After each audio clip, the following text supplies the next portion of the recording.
A highly controversial clickbait broadcast title failed miserably. Hello, everyone. This is Dwight Woods, the Jeet Kune Rebel, and welcome to the I Love Jeet Kune broadcast number 187. This is the one about how to teach Jeet Kune. I really thought people were going to jump on that title, and I would get all kind of feedback in advance of the program. Anyhow, as you're logging in, if you'd be kind enough to say where you're logging in from, hit the like button and feel free to continue doing so throughout the broadcast. If you're catching the simulcast over on the YouTube, please be sure to like, subscribe, and hit the notification bell as well, and comment. If you enjoy my work and you'd like to support the program, please visit jkdrebel.com, click on the Rebel Gear link where you will find stuff like this, the 4 tenets of Jeet Kune t-shirt, available coffee mug, long sleeve, short sleeve, hoodie, all that good stuff. But of course, the best thing you can do is to share this video and spread the word about the I Love Jeet Kune broadcast. So let me tell you about 3 interrelated ways that I've been hearing about in recent times concerning the difficulty in teaching Jeet Kune. So one of them is that on seminars, you have to teach technique upon technique upon technique, you know, or like series of techniques and all this stuff with like fancy names and what have you, so that the seminar attendees stay interested in the material. Then another aspect of that, this is why I say they're interrelated, is that this seminar approach has been taken into the classrooms of some Jeet Kune schools, and that has led to some people call it a fossilization of Jeet Kune, because now it's rendering Jeet Kune into its own classical mess. Again, it's to keep people interested, and so they think that I could just go on and on. And then the third interrelated topic is that Jeet Kune cannot be standardized, and so it can't really be taught. So that's why you have to teach Jun Fan Gung Fu instead. And that in part, I just thought of it, that in part leads to this whole idea that Jun Fan Gung Fu is the physical art and Jeet Kune is merely the philosophy. All right, so here's why all that is bogus. The first thing, all right, let's deal with the teaching seminars. If you're using this approach that when you teach a seminar, you got to teach technique upon technique upon technique, you might want to stop and consider the idea of quality over quantity. If you want to be taken as a serious instructor, then it's your job to provide training which will help students to progress from a lower to a higher level of ability. If that's not your priority as an instructor, then I'm not too sure what you're doing in such a position. And this is whether you are seminar instructor or classroom instructor.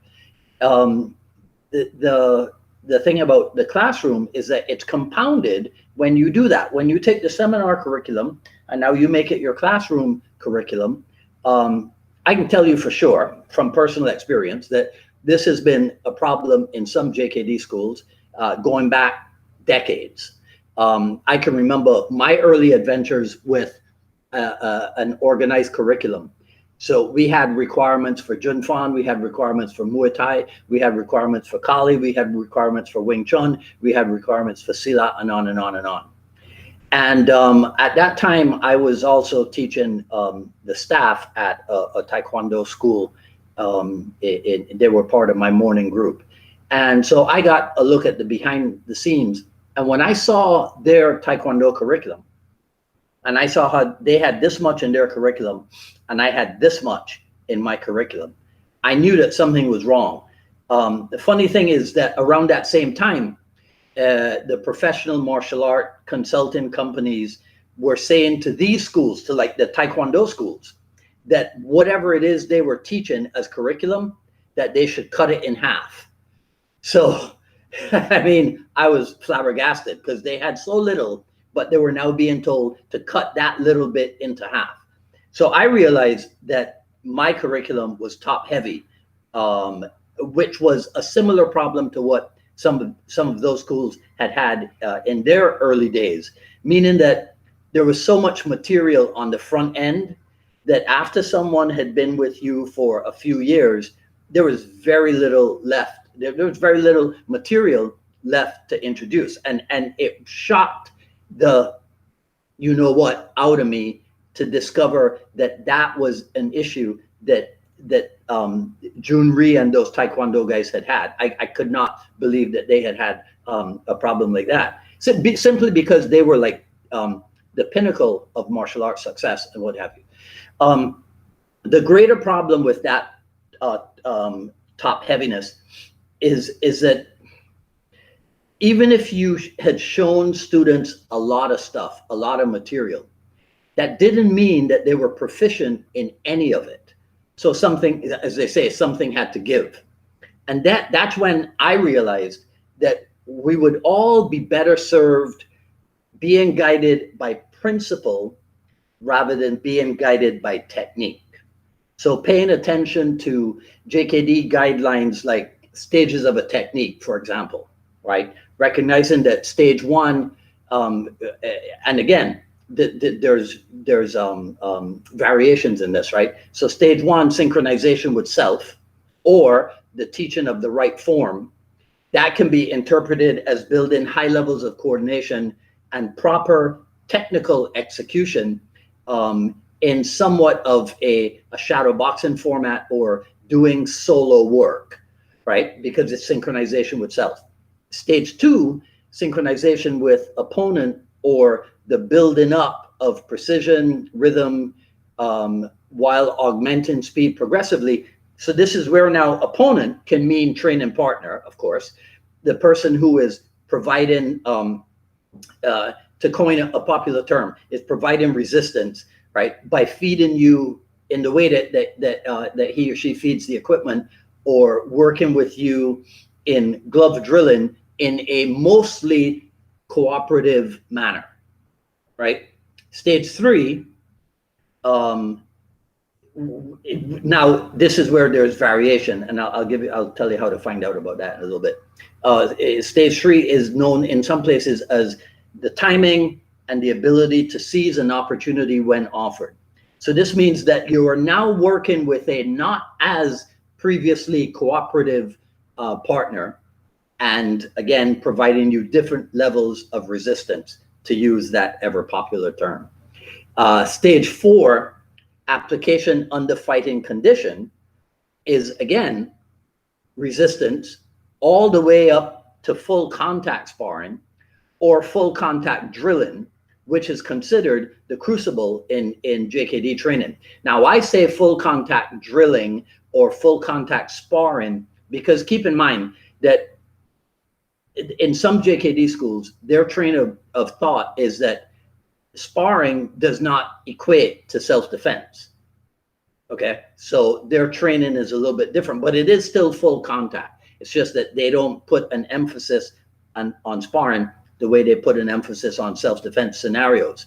And when you keep in mind that some professional fighters do not spar as part of their training, and some sports teams do not play a mock game in order to prepare for the real event. So there is something to be said for the idea of drilling realistically versus free sparring, let's call it, right? But that's something that you can think about, and something with about which to think, and something with which to experiment on your own. You can look up all that stuff about stages of cultivation or stages of a technique or stages of synchronization in there are 3 books: The Tao of Jeet Kune Do, obviously, commentary, Jeet Kune Do commentaries on the martial way, and The Warrior Within. That's where you'll see the different the variations on that theme,